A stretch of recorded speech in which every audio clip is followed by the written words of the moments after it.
자, 4번 문제입니다. 자, 4번 문제 까다로워요. 까다로워. 이거는 이제 지식으로 푸는 게 아니라, 눈치로 푸는 겁니다. 눈치로 푸는 거.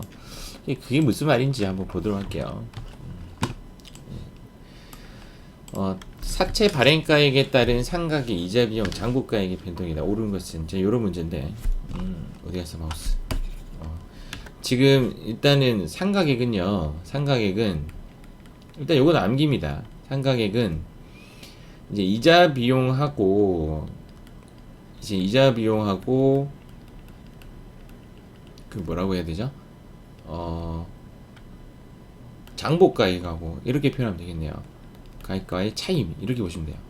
과의 차이. 자, 요거의 차이는요. 어짜든든 매번 증가를 합니다. 그래서 할인 발행을 하든 할증 발행을 하든 상각액은 매년 증가한다. 이렇게 보셔야 돼요. 그래서 이는 일단은 증가입니다. 증가. 무조건 증가를 합니다. 할인하든 할증하든 무조건 증가해요. 그래서 일단 3번은 틀렸어요. 3번은 날려보내고 장부가액 가지고 한번 따져볼게요. 장부가액. 자, 할인 발행에 대한 그 분계가 어떻게 해요? 할인 발행이라는 것의 분계는 일단은 발행을 했기 때문에 대변에 이제 사채라는 글자가 들어가고 차변에 이제 돈이 들어왔을 거 아니에요. 이게 돈이 적게 들어왔으니까 여기에 할인 발행이라는 게 나온단 말이에요. 자, 할인 발행을 하게 되면 이렇게 분계가 되고 이 분계를 통해서 이자 비용을 추측합니다. 일단 이거 놔두고 두 번째는 장부에는 이제 어떻게 적히냐면 되게 눈치로 푸는 거예요. 외우는 거 아니에요. 사채라고 적히고 이제 아래 뭐가 들어가냐면 사채 할인 발행 차금이라고 나오죠. 사채 할인 발행 차금이라고 나온답니다. 요거와의 여기가 예를 들어서 10,000원이라고 하면 여기 10,000원이라고 하면 얘는 할인이 했으니까 할인 발행 차금이 1,000원 정도의 할인이 되었다라고 하면 이렇게 해서 오른쪽에 오른쪽 칸에 여기에 이제 뭐가 들어가냐면 숫자가 장부가액이 9,000원이 이렇게 들어갈 거 아니에요. 맞죠? 9,000원이 점점 얘가 이제 상가액이 증가하면서 얘가 점점 줄어들게 되는 역할을 하고요. 할인 발행 차금이 점점 작아지면서 얘는 점점 늘어나요. 그러니까 결론은 뭐냐면 장부가액이 사채의 10,000원으로 복귀를 하는 겁니다. 똑같은 입장에서 볼까요? 자, 할증 발행을 한다면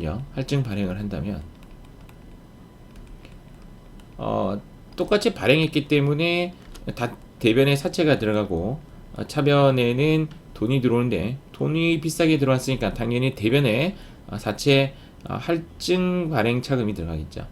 대변에 할증 발행 차금이 들어가는데 BS에는 이제 어떻게 적히냐면 사채 10,000원이고 사채가 10,000원이고 그 다음 아래에 사채 할증 발행 차금이 들어왔다라고 하면 할증 발행 차금이 들어와서 똑같이 글자 1,000원을 썼다라면 장부가액에는 어떻게 적히냐면 A에서 1,000원에서 10,000원에서 1,000원을 더해가지고 11,000원이 돼요. 이렇게 뭐 이런 모양을 띄워요. 자, 이런 모양을 띄게 되니까 사채 할증 발행 차금은 이제 매년 증가 이제 차감이 돼요. 없어져요. 얘네들 없어져요. 얘를 똑같죠. 없어져요. 얘가 없어지는데 그 없어지는 것을 상각액이라고 해요. 점점 없어지는데 그것이 10,000원으로 쫓아가요. 자, 10,000원의 모습으로 회복해요. 그러면 얘도 점점 장부가액은 줄어들게 되겠죠. 그러면 이제 이렇게 돼요. 자, 할인 발행되면 이야기해요. 상상적으로 이렇게 분계를 하고, 맞죠? 아니, 다시 이쪽으로 먼저 바로 가면 돼요. 할인 발행하면 내 장부가액은 줄었을 거 아니에요. 줄었으니까 장부가액은 매년 증가를 하게 된다. 이게 맞아요.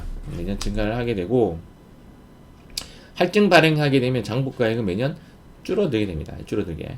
이렇게 되니까 얘도 이제 답은 아니에요. 이제 결론적으로 이제 문제점이 이제 이자 비용 가지고 이제 답을 이제 체크를 해줘야 되는데, 자, 여기서 한번 봐요. 이제 요 분계로 이제 얘를 추측하는데, 이자 비용이 어떻게 계산되냐면, 이자 비용이, 자, 여기 차변이 이자 비용이에요. 이자 비용은 차변에 존재하겠죠.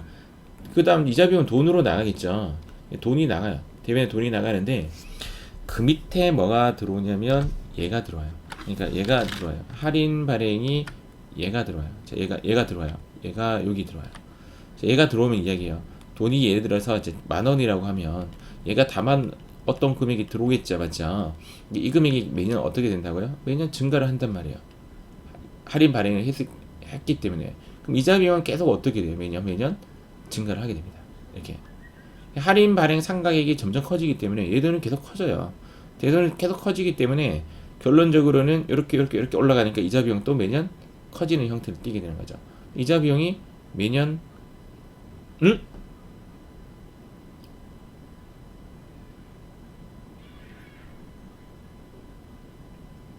지금 내가 뭘 잘못했나?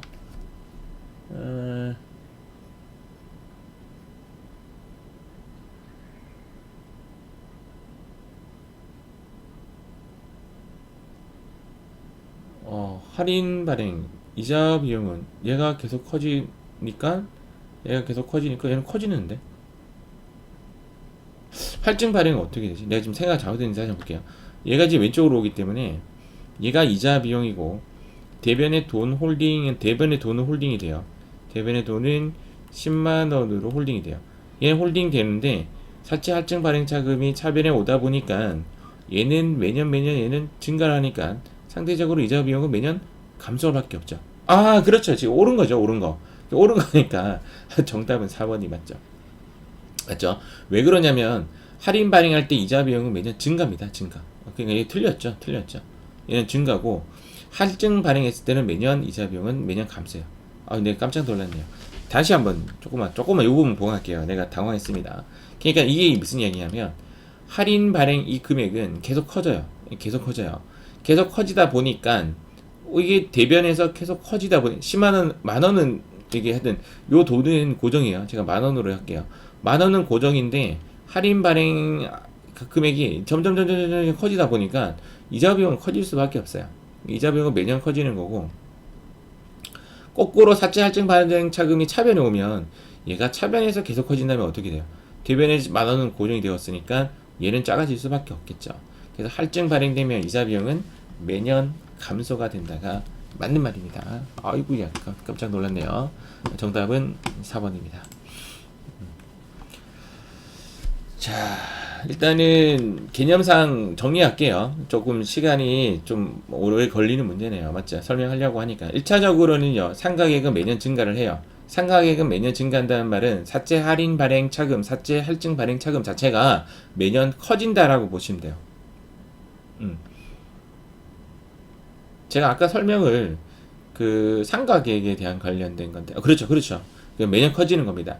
근데 할인 발행은 사실상 사채 할인 발행 차금이 되다 보니 이 금액이 작단 말이에요. 작아졌으니까 장부가액은 매년 만 원을 찾아가기 위해서는 증가한다. 그럴 수밖에 없어요. 감소한다. 이게 맞는 말이죠. 맞죠? 이걸 증가가 맞는 말이에요. 이 세 가지 다 맞는 말이고 여기서는 이제 증가 감소 이게 맞는 말이죠.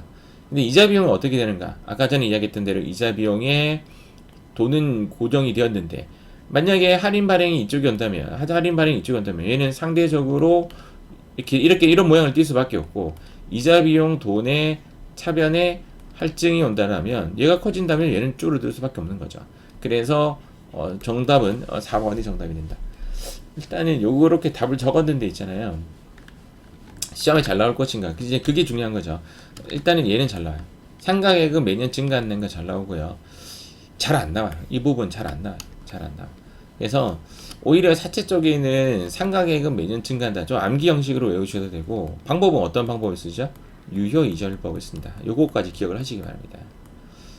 이런 문제도 좀 버리시려면 좀 버려도 되지 않을까 그런 생각이 듭니다. 한 문제로 9번이라고 냈어요.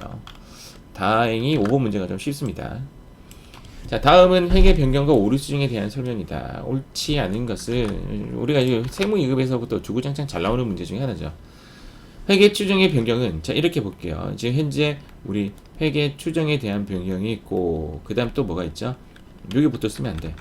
회계 추정 말고 회계 정책에 대한 변경이 있고 자 정책에 대한 변경이 있고 그 다음 추정에 대한 변경이 있고 회계 정책과 추정이 동시에 들어온다면 뭐부터 실행시킨다? 정책부터 실행시킨다. 이렇게 하죠. 정책이니까 정책이니까 지읒이 먼저고 그다음 추정이니까 지읒이 늦게 한다. 뭐 이런 식으로 저는 이렇게 가르칩니다. 정책과 추정이 동시에 들어오면 정책 먼저 하고 추정을 한다. 근데 인마가 정책인지 추정인지 모르겠어. 그럼 늦게 처리해줘야지. 그래서 추정으로 본다. 지금 이게 4번 이야기야. 회계 변경의 추정과 변경이 구분하기 어려운 경우에는 회계 추정으로 본다. 왜? 늦게 처리하기 위해서. 그 다음 이런 말 하죠. 지읒과 지읒은 만나지 않는다. 얘가 전진법이 이쪽이 되고요. 회계 추정이 전진법이 되고, 여기 지읒과 여기 지읒은 만나지 않는다. 이런 이야기하고, 회계 추정에 관련되어서는 소구법을 씁니다. 근데 사실상 책에는 이렇게 나와요. 정책은 소구법이 우선적이나 소구법을 적용하지 못할 때는 전지법을 써도 된다. 얘가 이제 first의 개념이고 얘는 second의 개념이 되는 거예요. 얘도 마찬가지예요. 회계 추정은 전지법을 우선적으로 쓰나 소구법을 써도 된다. 그러니까 회계 추정이 소구법 썼다라고 해서 틀렸다라고 하면 안 된다. 그런 이야기입니다. 그래서 지금 보면 회계 추정의 변경은 소급으로 처리고, 추정은 전진으로 처리해야 되죠. 이게 다 바로 나왔어요.